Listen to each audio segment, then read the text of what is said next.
한 청년이 있었어요. 효심이 아주 지극한 청년이 있었습니다.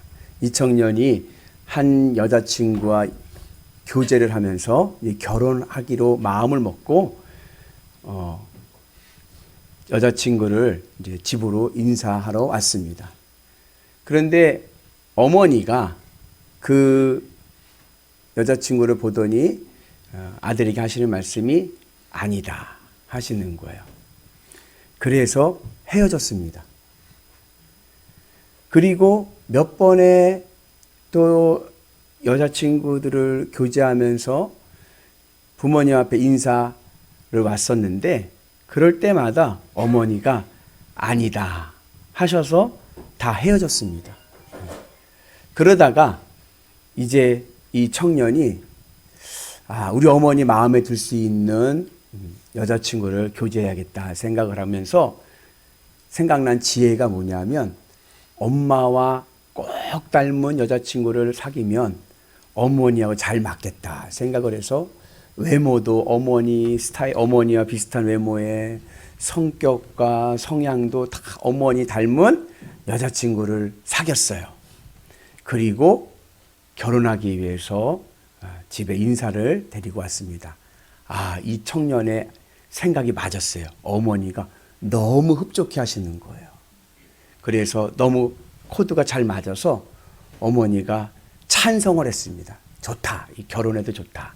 그렇게 찬성을 했는데 이번에는 아버지가 필사적으로 아니라 하셔가지고 결혼을 못했다라고 하는 이야기가 있습니다. 예. 효도하기가 참 어렵습니다. 그죠? 오늘 어버이 주일인데 오늘 하나님께서 우리에게 말씀하기를 내 부모를 공경하라. 오늘 이 은혜가 우리 가운데 있기를 축복합니다. 우리 요절 말씀 앞부분인데 같이 읽어볼까요? 내 하나님 여호와께서 명령한 대로 내 부모를 공경하라. 내 부모를 공경하라. 오늘 신명기 말씀인데 오늘 이 신명기 말씀 이전에 이미 하나님께서는 이스라엘 백성들에게 내 부모를 공경하라 말씀하셨습니다. 그래서 이스라엘 백성들 출애굽을 하고 시내산에서 하나님과 언약을 맺을 때 그때 하나님께서 하나님의 백성으로 참된 예배자의 삶을 사는 이스라엘에게 주신 계명이 내 부모를 공경하랍니다. 그래서 오늘 말씀 신명기의 말씀에도 하나님께서 명령하신 대로 내 부모를 공경하라. 이미 하나님께서 말씀하신 그 길을 가라고 말씀합니다. 그리고 레위기 19장을 보면 하나님께서 이스라엘 백성들이 뭐라고 말씀하시냐면 나는 거룩하니 너희도 거룩하라 말씀하시면서 이스라엘 백성들이 거룩한 하나님의 백성, 제사장 나라가 되기를 원하십니다. 거룩은 하나님의 속성인데 이스라엘 백성들도 하나님을 닮아서 하나님의 성품을 따라가기를 원하셨습니다. 그래서 내가 거룩하니 너희도 거룩하라 말씀하시고 난 다음에 처음으로 주신 계명의 말씀이 내 부모를 경외하라. 부모님을 경외할 것을 이스라엘 백성들에게 말씀합니다. 그러니까 우리가 하나님의 성품을 닮아가려면 제일 먼저 해야 될 것이 뭐예요? 부모를 경외하고 그리고 공경하는 것입니다. 오늘 말씀에서도 내 부모를 공경하라. 그러면서 오늘 말씀에는 그 공경하는 백성들에게 주시는 하나님의 복이 약속되어 있습니다. 우리 같이 말씀 봅니다. 내 부모를 공경하라. 그리하면 내 하나님 여호와가 내게 준 땅에서 부모를 공경하는 백성이 장세의 복을 누리고 하나님이 주시는 복을 누릴 줄로 믿습니다. 그래서 부모님을 공경하는 것이 이스라엘 신앙에서 가장 중요한 믿음의 길이 되고 있습니다. 우리 하나님은요 질서의 하나님이십니다. 그래서 세상을 창조하실 때 창세기를 보시면 맨 처음에 어떻게 혼돈과 공허와 흑암 속에서 하나님께서 질서를 부여하셔서 이 세상을 창조하셨습니다. 성경을 보면 상징적인 의미에서 혼돈은 악을 상징합니다. 그래서 여러분도 어때요? 정신없어. 정신없어. 그러면 어때요? 문제가 복잡해지는 거예요. 그런 가운데는 악이 나올 수밖에 없다는 거죠. 그런데 이 혼돈 속에서 하나님이 질서를 부여하심을 통하여 이 세상이 코스모스, 하나님의 선하신 세상이 되었습니다. 그래서 성경에서 혼돈은 악을 상징하고 질서는 선을 상징합니다.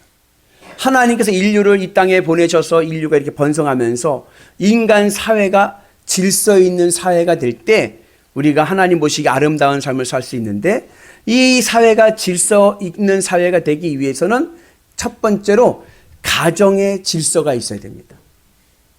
여러분들 가정이 어떻습니까? 좀 질서 정연합니까? 아니면 정신없는 가정입니까? 여러분들이 정신없는 가정은 질서 있는 가정 되기를 축복합니다. 그리고 질서 있는 가정이 되기 위해서 주시는 첫 번째 우리가 해야 될 계명이 뭐냐? 내 부모를 공경하라. 부모님을 공경할 때 우리의 가정이 질서가 있고 우리 사회가 안전할 줄로 믿습니다. 그래서 율법의 헌법과 같은 계명이 있는데 그것을 우리는 십계명이라 부릅니다. 율법의 헌법과 같이. 십계명을 모세가 받을 때 두 돌판으로 받았어요. 두 개의 돌판으로. 일반적으로 성경을 연구하시는 분들은 어떻게 이해를 하냐면, 십계명의 내용을 보면 1계명부터 4계명은 하나님과의 관계성 속에서 지켜야 될 계명들입니다. 수직적인 계명들이에요. 그리고 5계명부터 10번째 계명은 사람과 사람들 사이에서 지켜야 될 계명들입니다.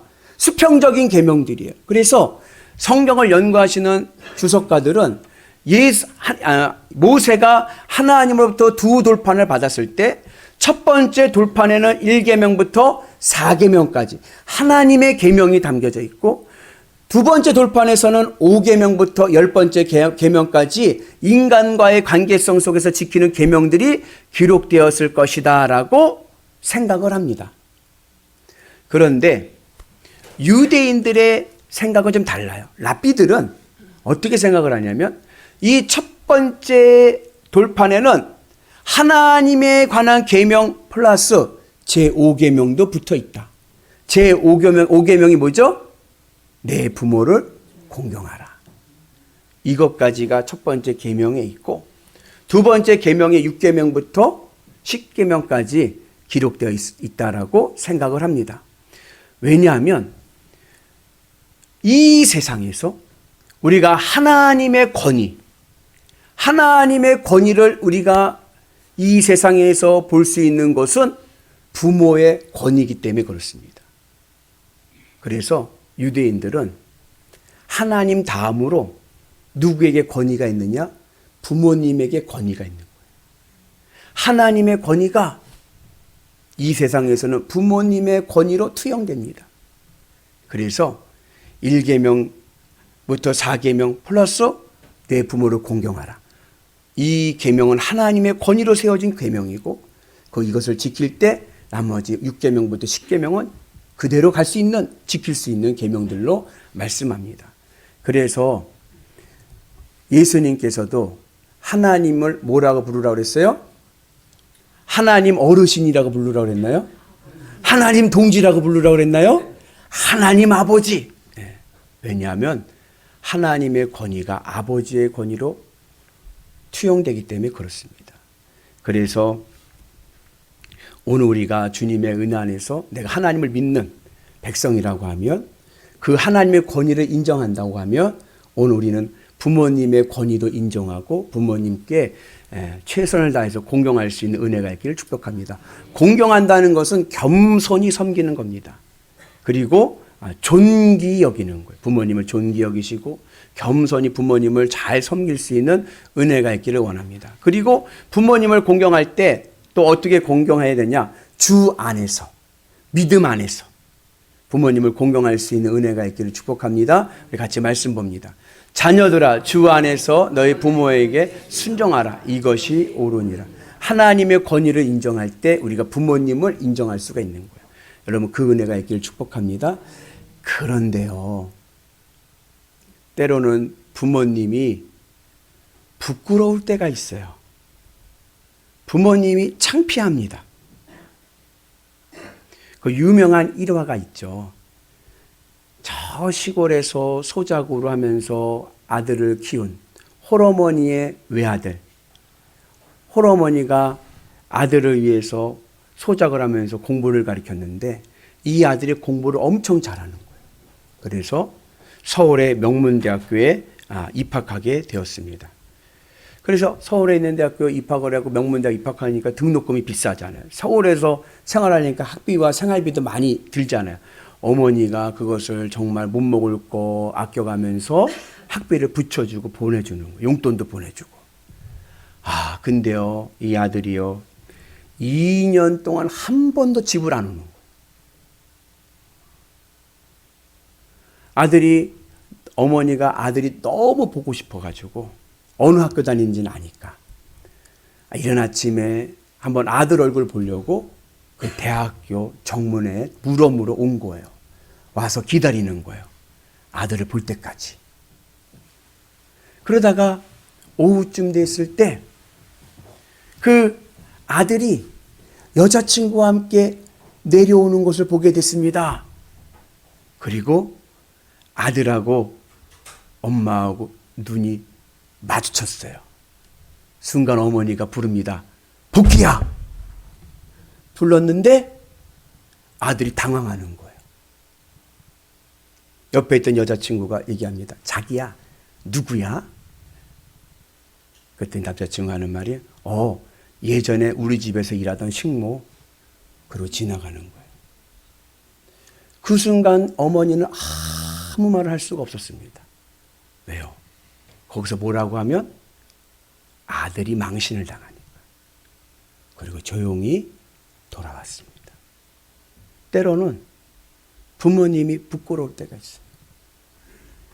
저도 그랬습니다. 제가 초등학교 4학년 때 하루는 아침에 학교를 갔는데 제 여자 짝꿍이 저한테 뭐라고 그러냐면, 야, 복희야, 나 어제 너 시장에서 네 삼촌하고 같이 가는 거 봤다? 근데 네 삼촌 파마 있더라? 그러는 거예요.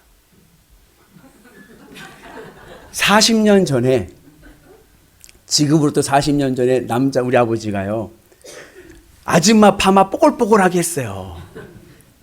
근데 얘도, 제 친구도 우리 아버지라고는 생각을 못하고 삼촌이라고 생각을 한 거예요.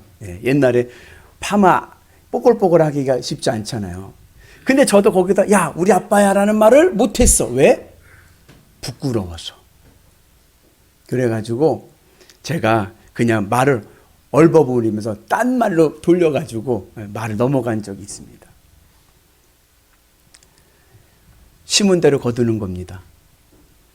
우리 아이들 초등학교 때 전국 초등학교에서 공개 수업을 했어요. 제가 그래서 그 전날 우리 아이들에게 그랬어요. 야, 아빠 내일 공개 수업 갈 거다. 했더니 우리 아이들이요, 오지 말라 합니다. 왜 그러냐 했더니 창피하대요. 아빠가 부끄러우니까 오지 말라는 거예요. 그래서 제가 뭐가 부끄럽냐 했더니 아빠 파마해서 부끄럽다는 거예요. 그때 또 제가 파마를 좀 하고 다녔거든요. 거기에 플러스 배가 나와서 부끄럽다는 거예요. 여러분, 내가 부모님이 부끄러우면 내 자식들도 나를 부끄러워합니다. 내가 부모님을 경홀히 여기면 20, 30년 뒤에 내 아이들이 나를 경홀히 여길 겁니다. 심은 대로 거두는 거예요. 그래서 여러분 바라기는 주 안에서, 믿음 안에서 하나님을 믿듯이 내가 부모님을 잘 섬길 수 있는 은혜가 있기를 주님의 이름으로 축복합니다. 그럴 때 하나님께서 우리에게 생명의 복을 주시고 그리고 우리에게 지경이 넓혀지는 이 땅의 복도 주실 줄로 믿습니다. 그리고 오늘 이 신명기 5장의 말씀을 우리가 신명기 9주 안에서 보면 이 신명기 5장은 신명기 4장과 5장과 6장이 연결되어 있습니다. 이 9주 안에서 보게 되면 우리는 또 다른 하나의 교훈을 얻게 됩니다. 오늘 5장에서는 이스라엘 자녀들에게 하나님께서 부모를 공경하라 말씀합니다. 그런데 4장과 6장에서는 그 부모들에게 하나님께서 말씀합니다. 뭐라고 말씀하시느냐? 자녀들에게 공경받을 만한 부모가 되라. 부모는 자녀들에게 그냥 내가 부모니까 나에게 무조건 잘해가 아니라 부모는 자녀에게 공경받을 만한 부모가 되어야 되고 자녀는 부모를 공경하는 그러한 믿음의 가문이 되기를 주의 이름으로 축복합니다. 그래서 4장의 말씀을 보면 우리 같이 봅니다. 오직 너는 스스로 삼가며 내 마음을 힘써 지키라. 너는 이 일들을 내 아들들과 내 손자들에게 알게 하라. 이스라엘 부모들에게 이야기하는 겁니다. 하나님의 말씀을 힘써 지켜서 아들들과 손자들에게 하나님의 믿음을 알게 하라. 그 은혜가 있기를 축복합니다. 그리고 이어지는 말씀에서 하나님께서 약속하신 것이 있습니다. 같이 봅니다. 오늘 내가 내게 명령하는 하나님의 규례와 명령을 지키라. 너와 내 후손이 복을 받아 내 하나님 여호와께서 내게 주신 땅에서 한없이 오래 살리라. 하나님이 주신 땅에서 한없이 오래 살리라. 네 후손이 복을 받아서, 오늘 5장의 말씀 보면 자녀들에게 주신 약속과 똑같습니다. 내게 약속한 땅에서 내 생명의 길리라. 내가 너에게 복을 주겠다. 그 말씀과 자녀들에게 공경받을 만한 믿음의 부모가 된 자들에게 주시는 약속과 그 복의 내용이 동일합니다. 그래서 오늘 우리는 자녀들에게 믿음의 본이 될 수 있는 은혜가 있기를 축복합니다. 6장에도 뭐라고 말씀하시냐면 같이 봅니다. 오늘 내가 내게 명하는 이 말씀을 너는 마음에 새기고 내 자녀에게 부지런히 가르치며 앉았을 때든지 길에 있을 때든지 누워 있을 때든지 일어날 때든지 이 말씀을 강론할 것이며, 자녀들에게 말씀을 전하라는 거예요. 앉아 있을 때든지 길을 갈 때든지 누워 있을 때든지 일어날 때든지 하나님의 말씀을 강론하라. 무슨 말씀이냐면 자녀들에게 내 신앙의 간증이 있어야 됩니다. 신앙의 스토리가 있어야 됩니다. 내가 하나님 만난 그 하나님을 자녀들에게 보여줘야 돼요.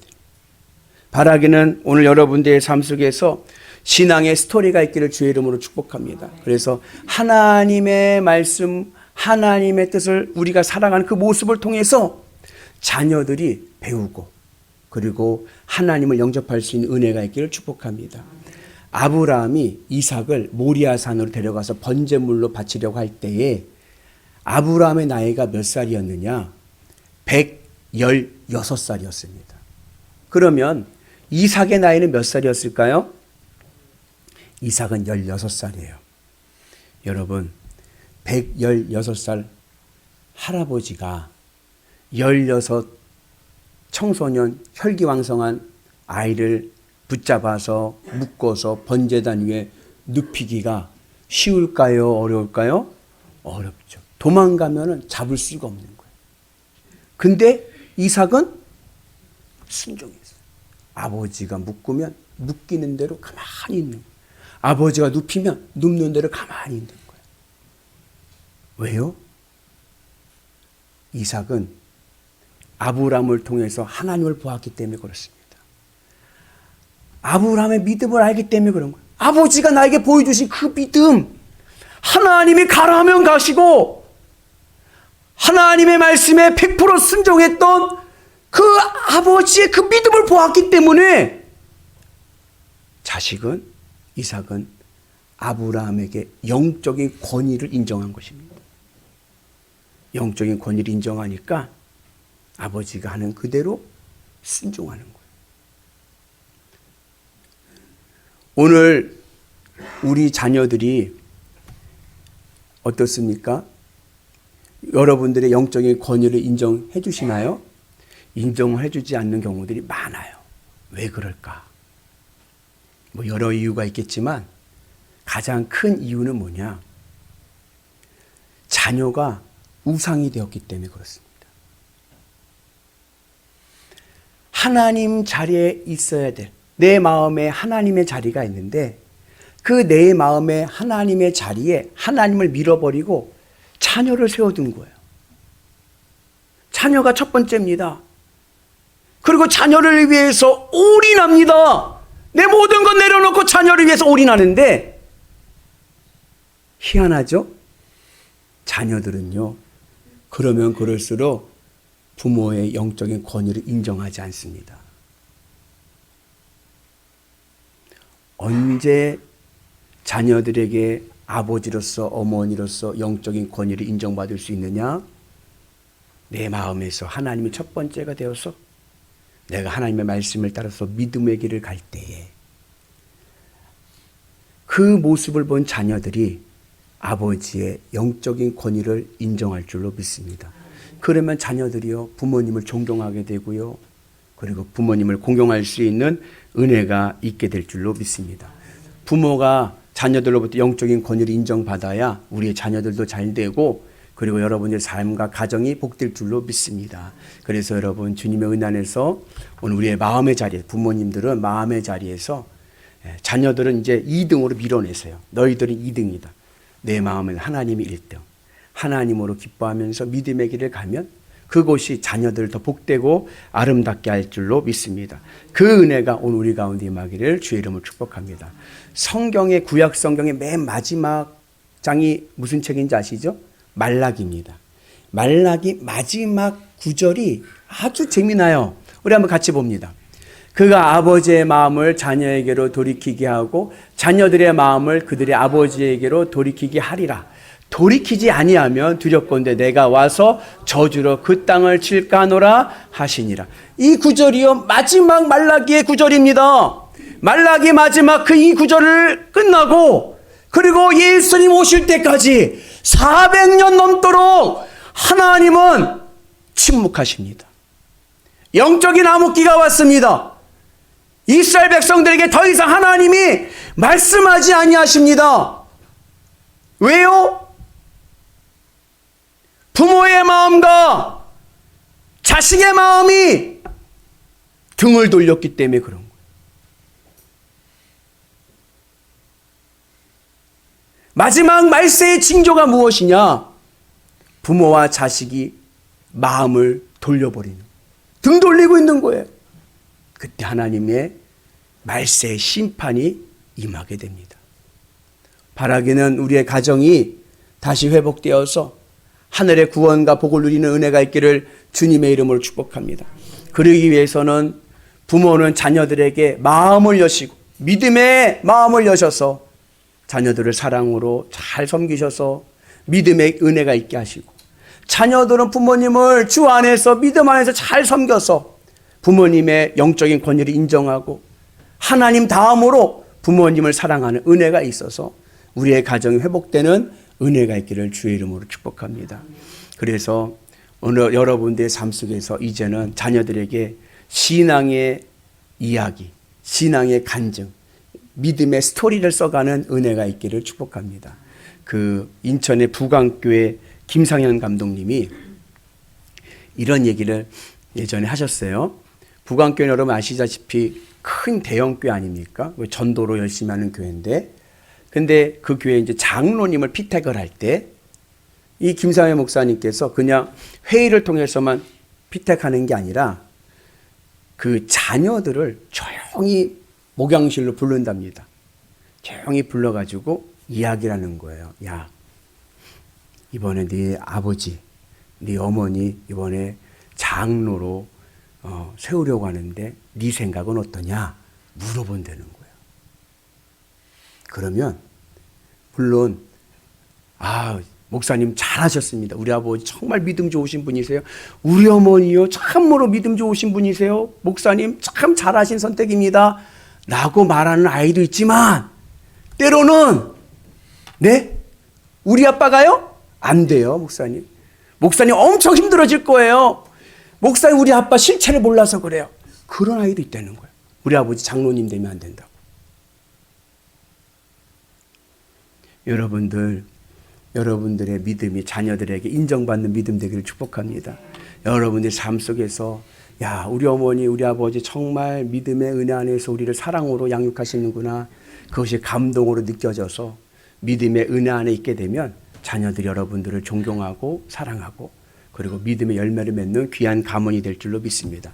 바라기는 주의 은혜 안에서 부모님이 우리 자녀 세대들은 부모님을 공경하시고 또 부모님 세대들은 자녀들에게 공경받을 만한 믿음의 부모들 되셔서 하나님이 약속하셨던 장수의 복과 이 생명의 장수의 복은 그냥 물리적인 장수만이 아니라 우리의 삶과 우리의 가정에서 하나님의 뜻이 이루어지는 사명적인 장소인 줄로 믿습니다. 여러분들의 가정이 날마다 주님의 뜻으로 이루어지고 풍성한 열매를 맺는 복된 가문 되시기를 주의 이름으로 축복합니다. 너는 내 하나님 여호와께서 명령한 대로 내 부모를 공경하라. 그리하면 내 하나님 여호와께서 내게 준 땅에서 내 생명이 길고 복을 누리리라. 할렐루야.